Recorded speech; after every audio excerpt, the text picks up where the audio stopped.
Grand Admiral Seungwon stood in the center of the biggest warship ever built. The command room was enormous, with hundreds of officers working at their stations. The walls showed images from space, displaying the full size of the Valdorian fleet.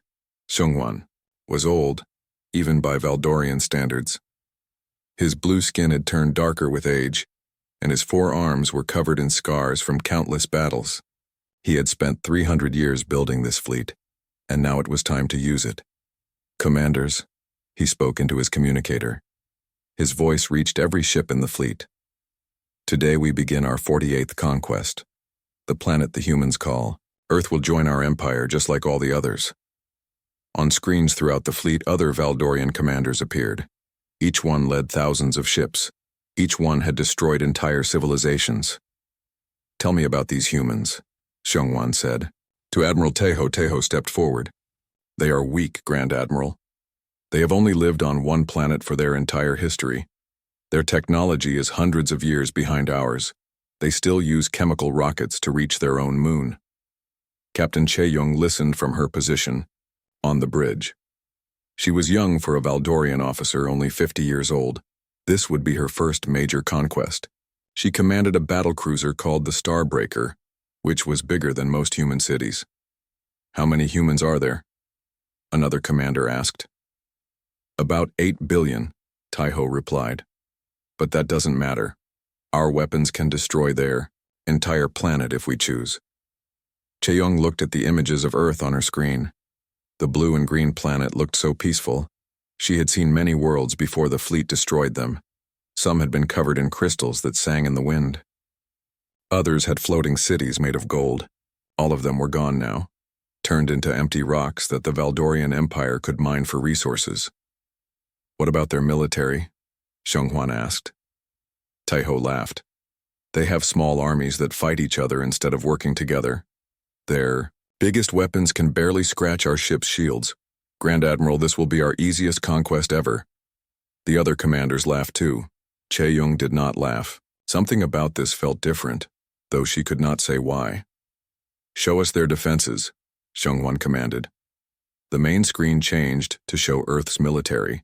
There were pictures of human soldiers, tanks, airplanes, and ships. To the Valdorians, they looked like toys. "They have a few hundred spaceships," Taeho continued. "Most of them are used for carrying supplies, not fighting. Their biggest warship is smaller than our smallest fighter." Seungwon nodded.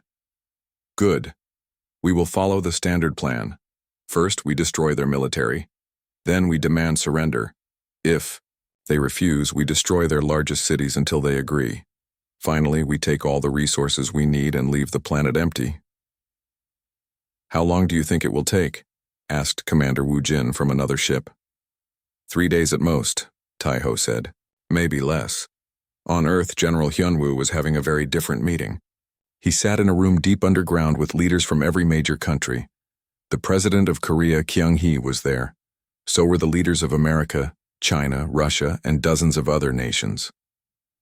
"The alien fleet is moving faster than we expected," General Hyunwoo said.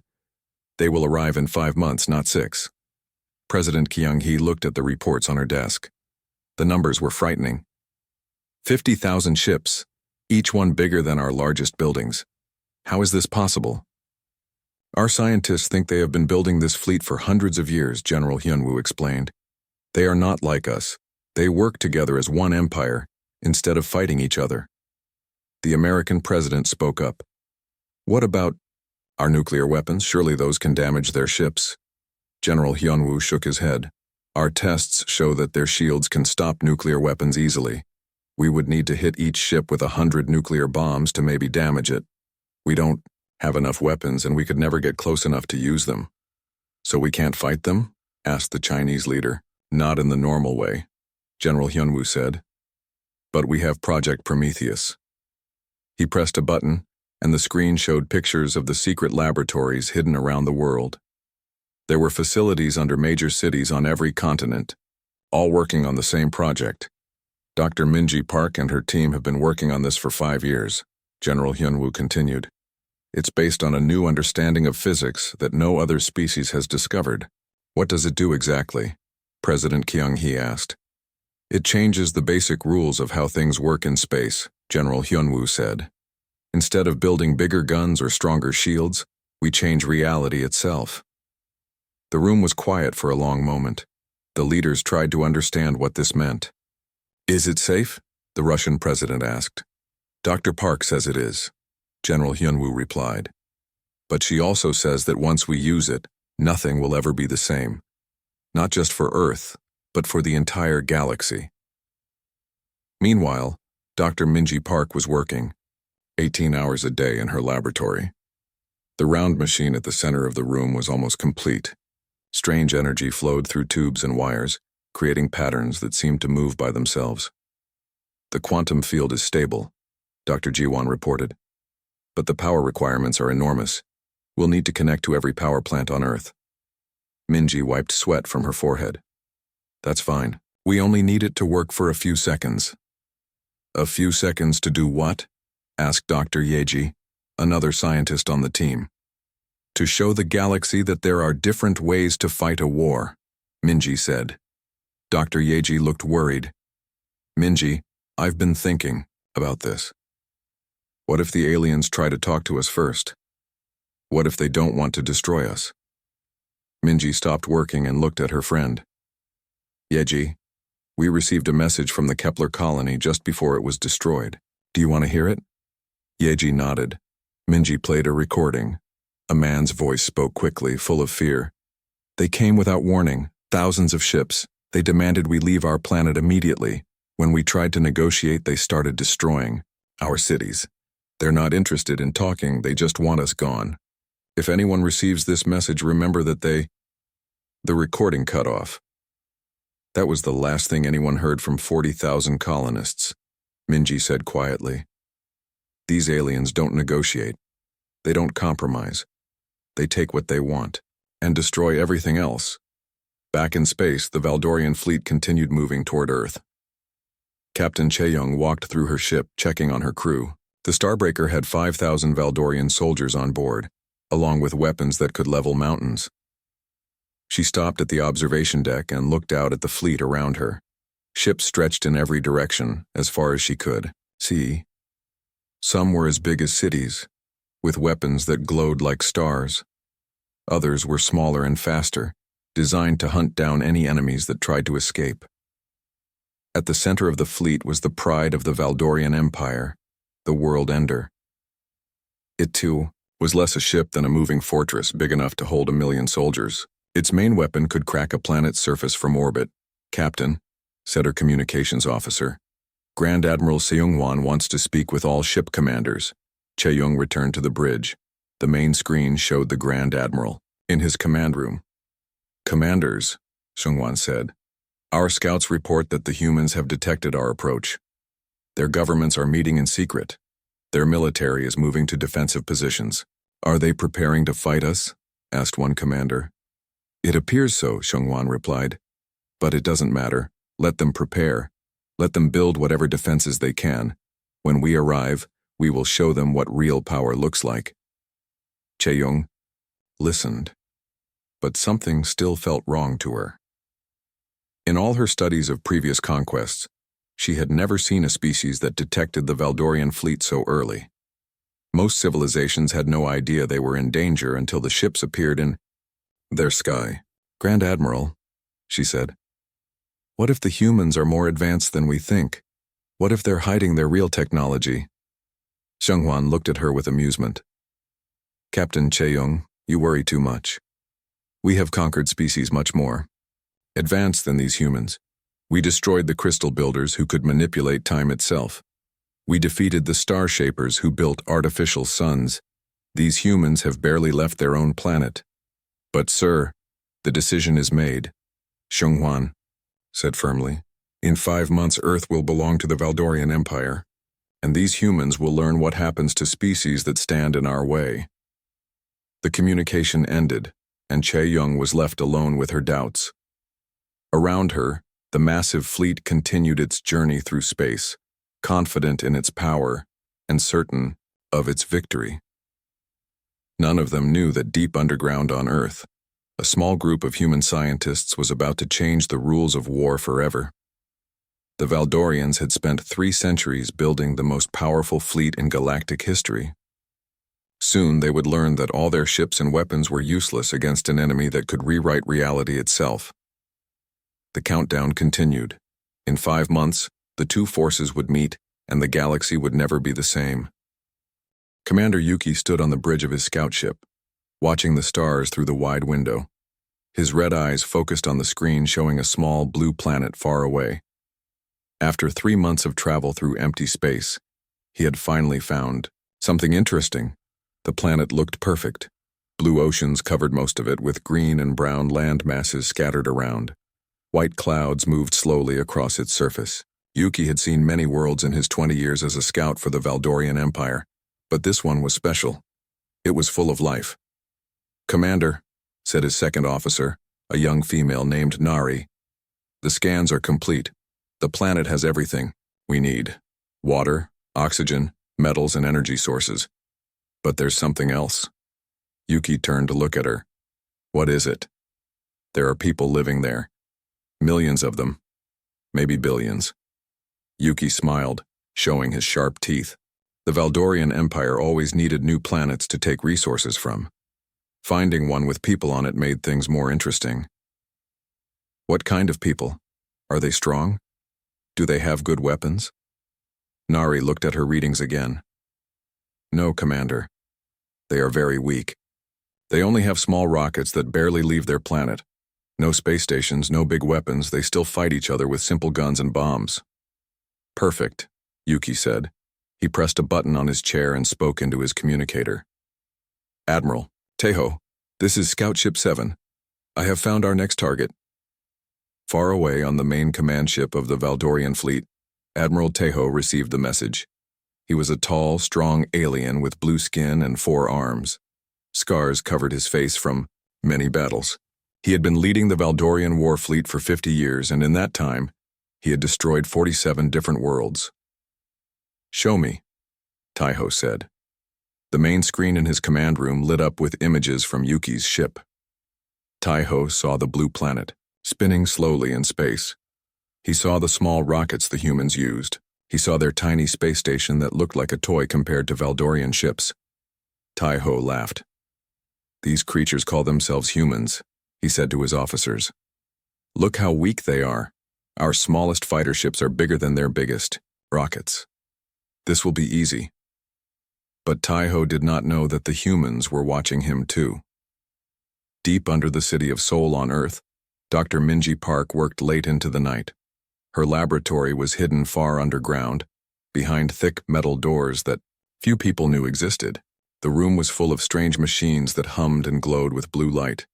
Minji was tired. She had been working for 18 hours straight, but she could not stop, not when she knew what was coming.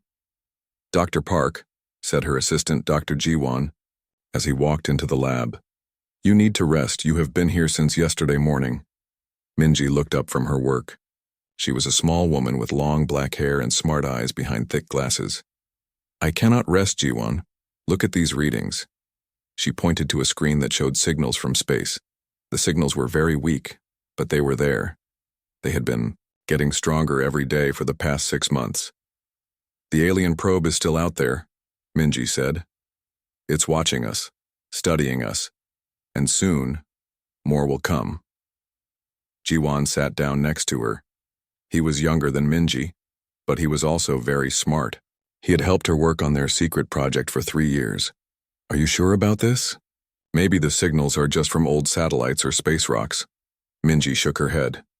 "No, I have checked everything 100 times. These signals are not from our technology. They are from something much more advanced, something that wants to know how many people live on Earth, what weapons we have, and how strong we are." She stood up and walked to another machine. This one was different from all the others. It was perfectly round and made of a metal that seemed to change color when she looked at it. Strange symbols glowed on its surface. "This is why we must finish. Project Prometheus," Minji said. "It's our only chance." Jiwon looked worried. "Minji, what if we're wrong about this technology? What if it doesn't work? Or worse, what if it works too well?" Minji stopped working and looked at her friend. "Do you remember what happened to the Kepler colony? The signals we received before they went silent? Jiwan nodded. Kepler was a human colony on a planet 40 light-years away. 2 years ago, all contact with the colony had stopped. The last message they sent was about strange ships appearing in their sky. Whatever destroyed Kepler is coming here next, Minji said. I can feel it. And when they arrive, they will not ask questions, they will not try to talk to us, they will just take what they want and kill everyone who tries to stop them. At that moment, alarms began to ring throughout the underground facility. Red lights flashed on the walls. Minji and Jiwan ran to the main communication center, where other scientists were gathering around the big screens. General Hyunwoo was there, speaking quickly into his radio. He was the head of Earth's secret defense program. Only a few world leaders knew about the alien threat, and even fewer knew about Project Prometheus. What is it? Minji asked. General Hyunwoo pointed to the main screen. Our deep space sensors have picked up something big. Very big. It's still far away, but it's moving toward Earth. The screen showed a map of space around Earth. Thousands of small red dots were moving slowly but steadily toward their solar system. Each dot represented something the size of a city. How many? Jiwan whispered. 50,000 ships, General Hyunwoo said. Maybe more. They will be here in 6 months. The room became very quiet. Everyone stared at the screen, trying to understand what they were seeing. 50,000 enemy ships was more than anyone had imagined. Can we fight them? Someone asked. General Hyunwoo shook his head. Our entire Space Force has maybe 200 ships, and their smallest ship is 10 times bigger than our biggest one. In a normal fight, we would lose in minutes. Minji stepped forward. Then it's good that we won't fight them in a normal way. She walked to the strange round machine and put her hand on it. The symbols on its surface began to glow brighter. How much time do we need to finish Prometheus? General Hyunwoo asked. 5 months, Minji said. Maybe less if we work day and night. And you're sure it will work? Minji looked around the room at all the worried faces. These were some of the smartest people on Earth. They had all worked together for years, keeping Earth's greatest secret. Now that secret might be the only thing that could save them all.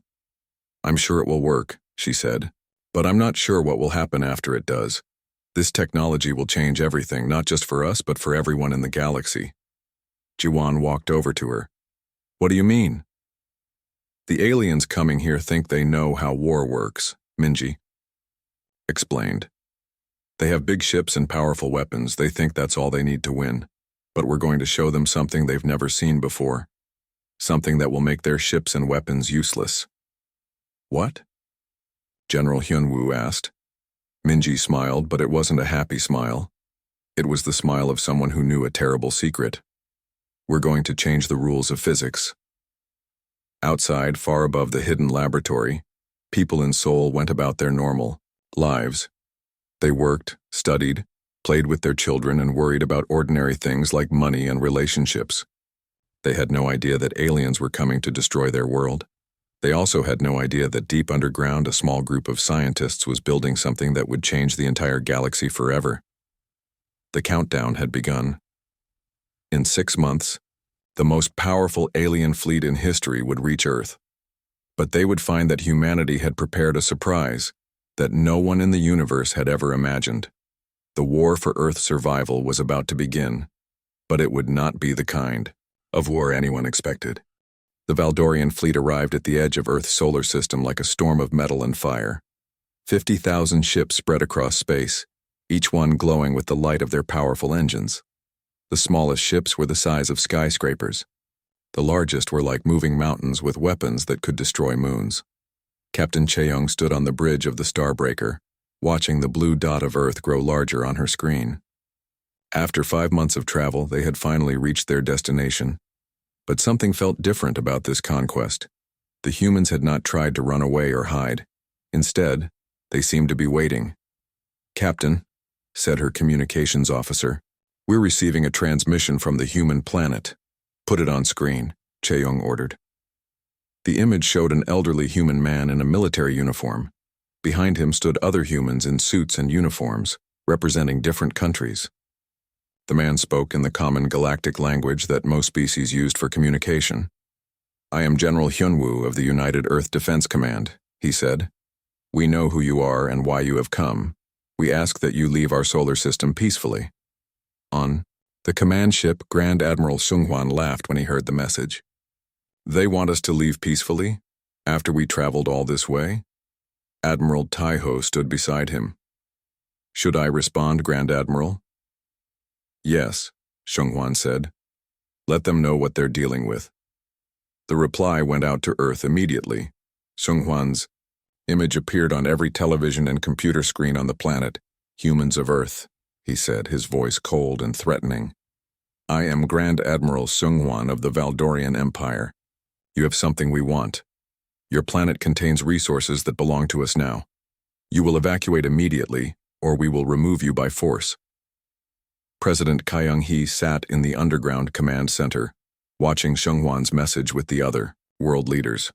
The alien was tall and powerful, with blue skin and 4 arms covered in scars. Behind him, they could see the bridge of his massive ship. "How long do we have?" she asked General Hyunwoo. "He's giving us 24 hours to surrender," General Hyunwoo replied.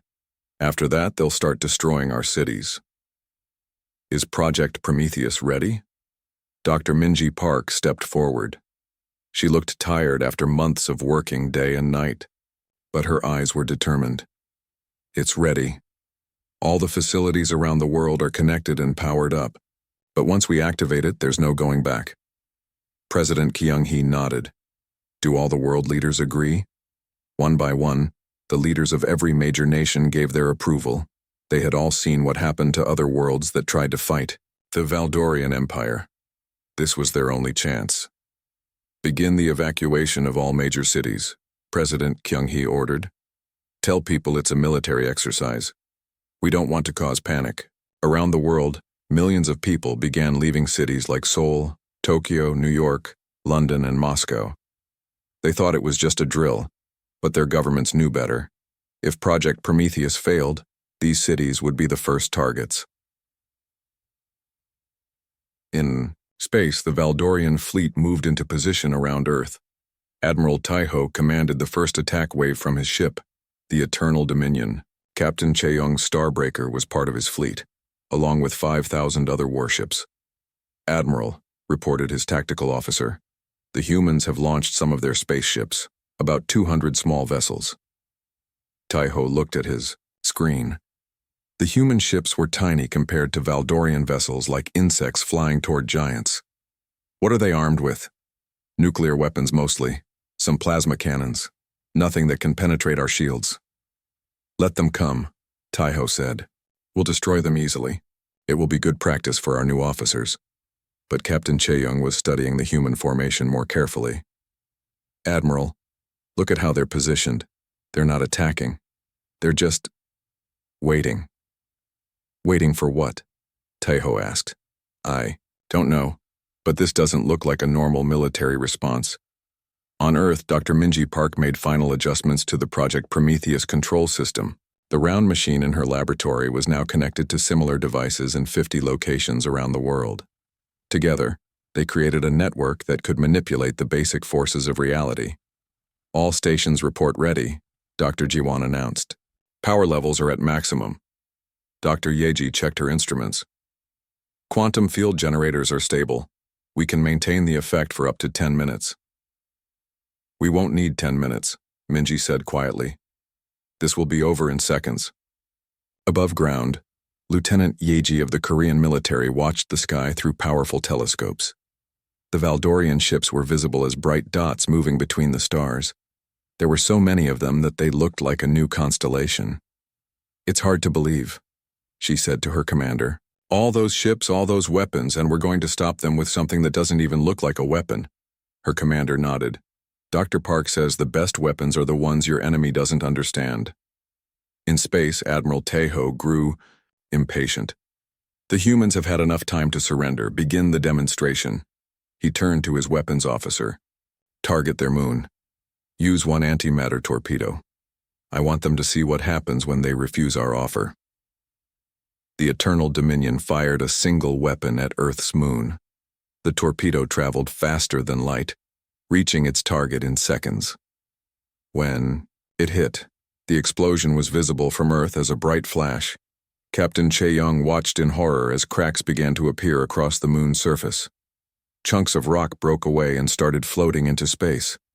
The humans' moon, which had orbited their planet for billions of years, was being destroyed. "Send another message to Earth," Admiral Taiho ordered. "Tell them this is their future if they don't surrender now." The message reached President Kyung-hee in the underground command center. On her screen, she could see the moon breaking apart. Like a cracked egg, pieces of it were falling toward Earth, creating bright streaks in the sky. "They're destroying our moon," someone whispered. "Not for long," President Kyung-hee said. She turned to Dr. Minji Park. "Begin Project Prometheus." Minji put her hand on the control panel. "This is for everyone who ever lived on Earth," she said, "and for everyone who ever will." She pressed the activation button.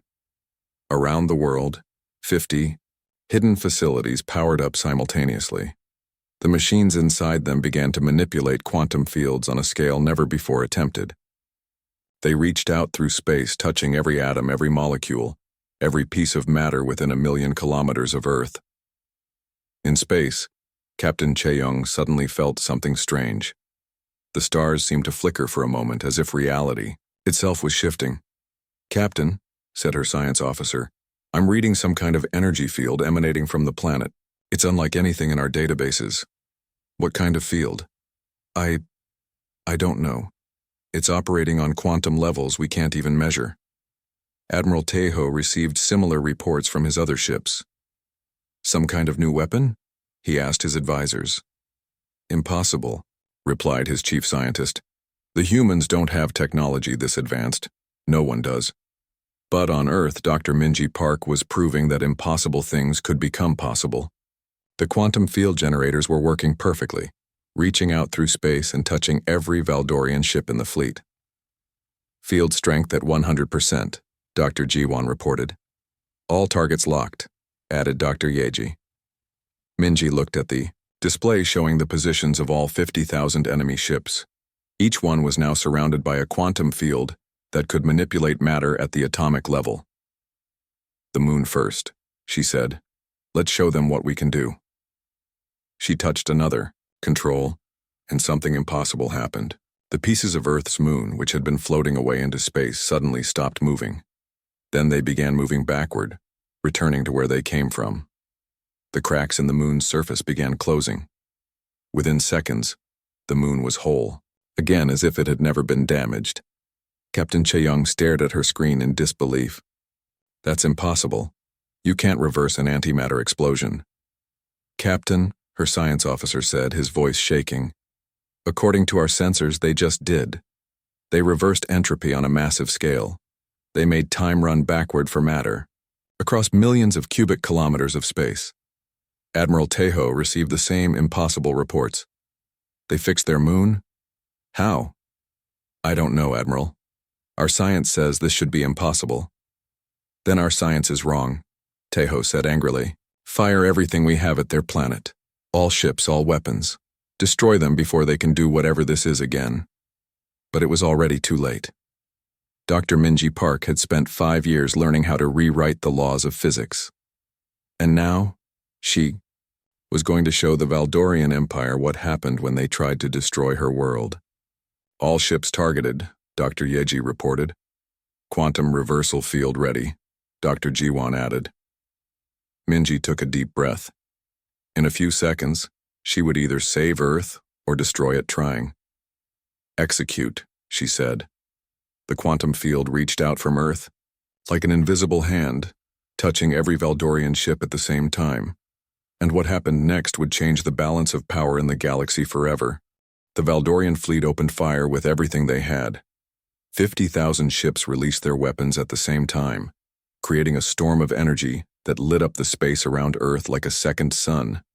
Antimatter torpedoes, plasma cannons, gravity, bombs, and particle beams all rushed toward the small blue planet. Admiral Taiho watched from his command ship as enough firepower to destroy 100 worlds raced toward Earth. "Nothing can survive this," he said to his officers. Not even their strange quantum fields. Captain Che-young felt sick as she watched the attack. Her ship's weapons were part of the deadly stream heading toward Earth. She had seen this kind of bombardment before on other worlds. When it was over, there would be nothing left but burning rock. But in her underground laboratory, Dr. Minji Park was calm. She had spent years preparing for this exact moment. Her hand rested on the control panel of Project Prometheus, while around the world, 50 quantum field generators hummed with power. Impact in 30 seconds, Dr. Ji-won reported, watching the incoming weapons on his screen. All quantum fields stable, added Dr. Yeji. Energy levels at maximum, said Dr. Wu Jin from another facility. Minji nodded. Remember, we're not just defending Earth. We're changing the rules of war for everyone in the galaxy. She waited until the weapons were just seconds away from hitting Earth's atmosphere. Then she activated Project Prometheus at full power. The quantum field that surrounded Earth suddenly expanded, reaching out faster than light to touch every single weapon flying through space.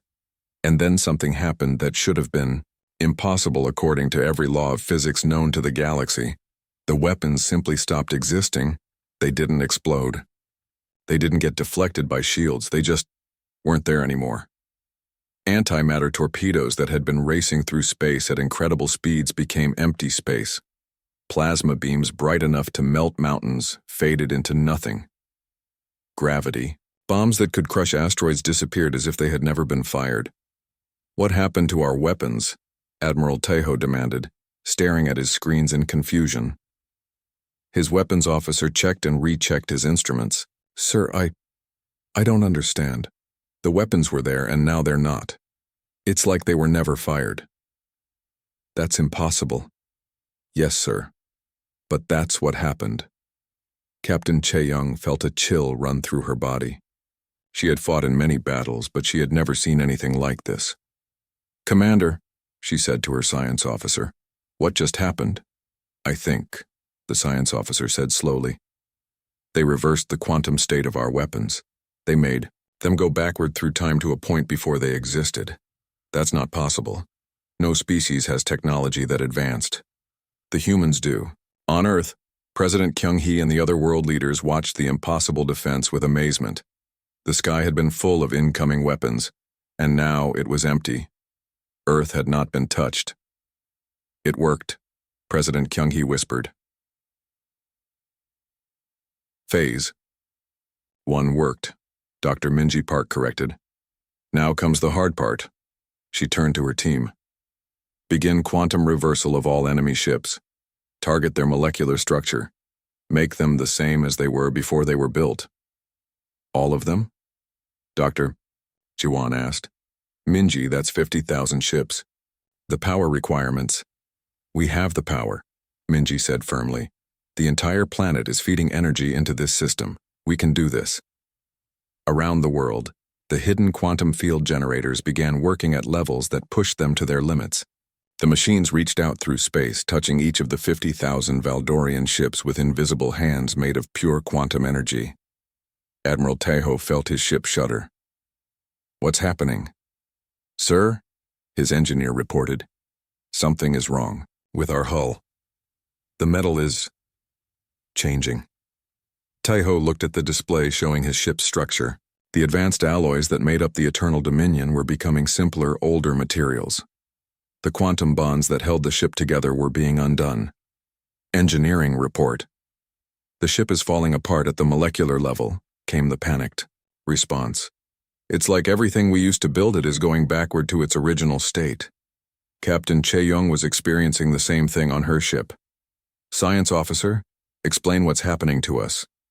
Captain, they're not destroying our ships, they're unmaking them. They're reversing the process of construction at the quantum level. Our ships are becoming the raw materials they were built from. Che-young looked around her bridge. The walls were beginning to fade, becoming transparent. She could see through the floor to the levels below.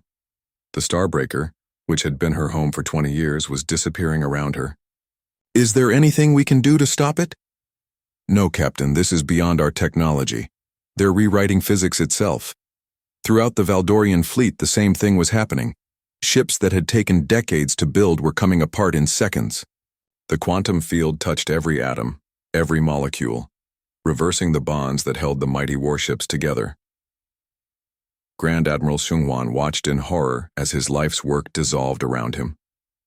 The fleet he had spent 3 centuries building was disappearing like smoke. Ships the size of cities became clouds of loose atoms floating in space. All ships, he broadcast desperately, retreat. Get out of range of whatever they're doing. But it was too late.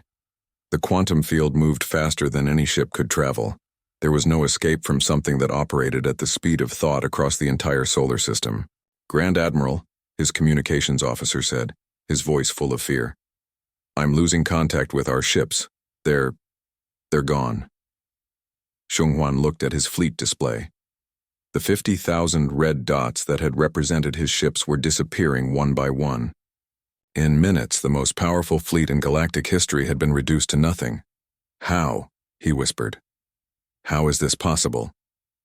On Earth, Dr. Yeji monitored the quantum field effects. 90% of enemy ships have been dispersed, she reported. Molecular bonds successfully reversed. No life signs were harmed. The crews were transported to safe locations before ship dissolution. That was important to Dr. Minji Park. Project Prometheus was designed to unmake the ships, not kill the people inside them. The quantum field had moved every Valdorian crew member to nearby space, where they floated safely in emergency life suits. Almost finished, Dr. Jiwon said. Only a few hundred ships left. But something was wrong with one of the largest ships. The World Ender, the Valdorian flagship, was resisting the quantum field. Its shields were somehow interfering with the dissolution process. Why isn't that one working? Dr. Minji asked. It has some kind of quantum shielding, Dr. Wu Jin replied from his facility. Very advanced. It's protecting the ship from our field. Minji frowned. She had expected some ships might have defenses against quantum manipulation. That's why she had built in a backup plan. Switch to temporal reversal, she ordered. Don't unmake the ship. Send it backward through time. How far back? To before it was launched. Send it back to their construction yard. The quantum field around the World Ender changed. Instead of trying to dissolve the ship's molecular bonds, it began moving the entire ship backward through time. The massive vessel, which had been the pride of the Valdorian Empire, simply vanished from Earth's solar system. Grand Admiral Xunhuan found himself standing in a construction yard on his home planet, watching workers put the final touches on his flagship. But he remembered being at Earth. He remembered watching his fleet disappear. Somehow he was living in 2 times at once. Captain Che-Yung floated in space, wearing an emergency life suit. Around her, thousands of other Valdorian crew members floated in the same situation. Where their ships had been, there was now only empty space and clouds of loose atoms. She activated her suit's radio. This is Captain Che-Yung to any surviving commanders. What just happened? They destroyed our entire fleet in less than 5 minutes, came a response. 50,000 ships, gone. Not destroyed, Che-Yung said quietly. Unmade. There's a difference. She looked toward Earth, the blue planet that had just done the impossible. They didn't just defeat us. They showed us that everything we thought we knew about warfare was wrong. In her underground laboratory, Dr. Minji Park finally allowed herself to relax. The quantum field generators powered down. Their work complete. Project Prometheus had succeeded beyond her wildest hopes. It's over, she said to her team. The fleet is completely dispersed, Dr. Jiwon confirmed. All crew members are safe, no casualties on either side. And the quantum field? Stable and contained. We can activate it again if needed, but I don't think we'll have to. Dr. Yeji looked at the readings on her screen. Minji, do you realize what we've done? We didn't just save Earth, we've changed everything. No species in the galaxy has ever seen anything like this. Minji nodded. She understood the full implications of what had happened. In less than 5 minutes, humanity had gone from being an unknown species on a single planet to being the most powerful force in the galaxy. We need to be careful, she said. With this kind of power comes great responsibility. President Kyung-hee joined them in the laboratory. The world leaders are asking what we should do next. The surviving aliens are still in our solar system. They're helpless now. We help them, Minji said without hesitation. We give them ships to get home. We provide medical care for any who need it, and we send a message to the rest of the galaxy. 6 months after the battle that changed everything, Ambassador Sunho walked into the Galactic Council chambers for the first time in human history. The enormous room was filled with representatives from over 200 different species, all of them watching him with a mixture of curiosity and fear. Sunho was nervous, but he tried not to show it. He had been chosen to represent Earth because he was calm and good at talking to people, but no amount of training had prepared him for this moment. The council chamber was bigger than any building on Earth. Representatives sat in floating chairs, arranged in circles that rose up toward a crystal dome showing the stars outside. Some of the aliens looked almost human, while others were so strange that Sunho could barely understand how they moved or spoke. The human representative may speak, announced the council leader, a tall being with silver skin and multiple eyes. Sunho stepped forward. Thank you for allowing Earth to join this council. We come here not as conquerors, but as friends who want peace with all species. There was a murmur throughout the chamber. Many of the representatives had heard stories about what happened to the Valdorian fleet, but they had trouble believing them. Is it true, asked the representative from the Crystalline Empire, that your species destroyed 50,000 ships in minutes? We didn't destroy them, Sunho replied carefully. We unmade them, and we did it only to defend our world. Another representative, this one from the Gas Giant Alliance, spoke up. But how? No species has ever developed technology that advanced. Before Sunho could answer, a familiar figure entered the chamber. It was Admiral Tejo, but he looked very different. Now, his military uniform was gone, replaced by simple civilian clothes. The proud warrior who had once commanded thousands of ships now looked tired and humble. May I speak? Tejo asked the council leader. The former Valdorian admiral may address the council. Tejo walked to the center of the chamber. Everyone watched him carefully. The Valdorian Empire had been one of the most feared forces in the galaxy for centuries. I have seen what the humans can do, Tejo said, his voice quiet but clear. I commanded the fleet that attacked their world. I watched as they did things that should be impossible. They didn't just defeat us. They showed us that everything we thought we knew about power was wrong. He turned to look at Sunho. The humans could have killed every Valdorian in our fleet. Instead, they saved our lives and offered to help us get home. They have power beyond anything we've ever seen, but they use it with wisdom. The chamber was very quiet. Many species had been conquered by the Valdorians over the centuries. Hearing their former admiral speak this way was shocking. What happened to your fleet? Asked the council leader. Gone, Tejo replied. Not destroyed, unmade. The humans have learned to manipulate the basic forces of reality. They can reverse time, change matter at the quantum level, and make impossible things happen. And they used this power only to defend themselves? Yes. They could have used it to conquer the galaxy. Instead, they offered us help and transportation, home. On Earth, Dr. Minji Park was working in her laboratory, but not on weapons this time. She and her team were using Project Prometheus technology to solve problems at home. They had cleaned up all the pollution in Earth's oceans in a single day by reversing the molecular structure of contaminated water. They were working on curing diseases by fixing damaged DNA at the quantum level. The applications are endless, Dr. Jiwon said as he studied their latest results. We could fix climate change, end hunger, even reverse aging. We have to be careful, Minji replied. This technology is too powerful to use carelessly. Every change we make affects the entire planet. President Kyung-hee visited the laboratory often. The world had changed completely since the alien attack.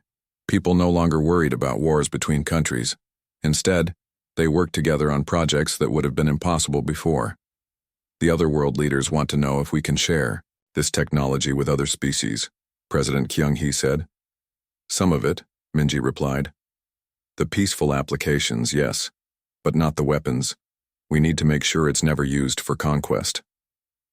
What about the Valdorians? Their empire has collapsed since their fleet disappeared. Minji looked thoughtful. Maybe that's for the best. They were conquering other species for centuries. Now those species can be free. Back in the Galactic Council, more representatives were asking questions about Earth's technology. Some were excited about the possibilities for peace and cooperation. Others were worried about humanity having so much power. How can we trust a species that can unmake entire fleets? Asked the representative from the Machine Collective. Captain Chae-young, who had been invited to the council as a witness, stood up. She now wore a simple uniform instead of Valdorian military armor. "If I may speak," she said, "I was on one of the ships that attacked Earth. I expected to die when our fleet was destroyed. Instead, the humans saved my life and the lives of all my crew members." She looked around the chamber. "They didn't have to do that. They could have let us die in space. But they chose to show mercy to enemies who had come to destroy their world." Sunho nodded. "That's the kind of species we are. We don't want to rule others. We want to work with them." The representative from the Peaceful Traders Alliance asked, "What does Earth want from this council?" "We want to share our knowledge," Sunho replied. "Not the weapons technology, but the peaceful applications. We can help clean up polluted worlds, cure diseases that have plagued species for centuries, and solve problems that seem impossible. And in return, we want to learn from you. Every species here has knowledge and wisdom that we don't have. Together we can build a better galaxy." The council leader called for a vote. All in favor of granting Earth full membership in the Galactic Council? The result was unanimous. Every species, even those that had been enemies of each other for centuries, voted to welcome humanity. After the meeting, Admiral Taiho approached Sunho in the corridor outside the chamber. "Thank you," Taiho said. "For what?" "For showing the galaxy a different way. For 300 years, the Valdorian Empire ruled through fear and force. We thought that was the only way to have power. You proved us wrong." Sunho smiled. "What will you do now?" "Help rebuild the worlds my empire destroyed," Taiho said. "It will take centuries to undo the damage we caused, but it's the right thing to do." They were joined by Captain Chae-young, who had decided to stay and work with Earth's diplomatic mission. "The galaxy is changing," she said. "Species that were afraid to speak up before are now working together. The Valdorian Empire kept everyone separated by fear. Now that fear is gone." "What about other aggressive species?" Sunho asked. "There must be others who want to conquer and destroy." Taiho nodded grimly. "There are. The Shadow Collective. The Void Hunters, the Machine Empire. They'll test your resolve eventually." "Let them come," Sunho said calmly. "Earth will defend itself if necessary. But we'd rather help them find a better path." Lieutenant Yeji, who had come to the council as part of Earth's security team, joined the conversation. Dr. Park sent a message. "The quantum field generators are being installed on other worlds that request protection. Any species that wants our help defending against aggression can have it." "For free?" Chae-young asked, surprised. "For free," Yeji confirmed. "Dr. Park says knowledge should be shared, not sold." 1 year later, the galaxy was a very different place. The collapse of the Valdorian Empire had freed dozens of conquered species. Earth's quantum technology was being used to heal damaged worlds and cure ancient diseases. Wars between species had almost completely stopped, not because of fear but because there were better alternatives. Dr. Minji Park stood in her laboratory, looking at a holographic display showing the galaxy. Green dots marked worlds that were using Earth's peaceful technology. Blue dots showed species that had joined the new Galactic Cooperation Alliance. Red dots marked the few remaining aggressive empires. "The red dots are getting smaller every month," Dr. Jiwon observed. "Species are choosing cooperation over conquest." "Good," Minji said. "But we need to stay ready. There will always be someone who thinks power means the right to hurt others." Dr. Yeji looked up from her workstation. "The Shadow Collective is moving toward the Andromeda sector. They have a fleet almost as big as the old Valdorian Armada. Are they threatening anyone?" The peaceful species in that sector are asking for our help. Minji nodded. Then we'll help them. But let's try talking to the Shadow Collective first. Maybe they can be convinced to choose a better path. And if they can't, Minji looked at the quantum field generator, silent now but ready to defend anyone who needed protection. Then we'll show them what we showed the Valdorians, that there are consequences for trying to destroy others. On a distant world in the Shadow Collective territory, dark ships gathered in preparation for another conquest. Their leaders had heard stories about what happened to the Valdorian fleet, but they didn't believe them. How could a single species defeat 50,000 ships? They would soon find out that some stories were true. But first, Earth would try to teach them the same lesson it had taught the rest of the galaxy, that true power came not from destroying others, but from protecting them. The age of galactic warfare was ending, replaced by an era of cooperation and peace.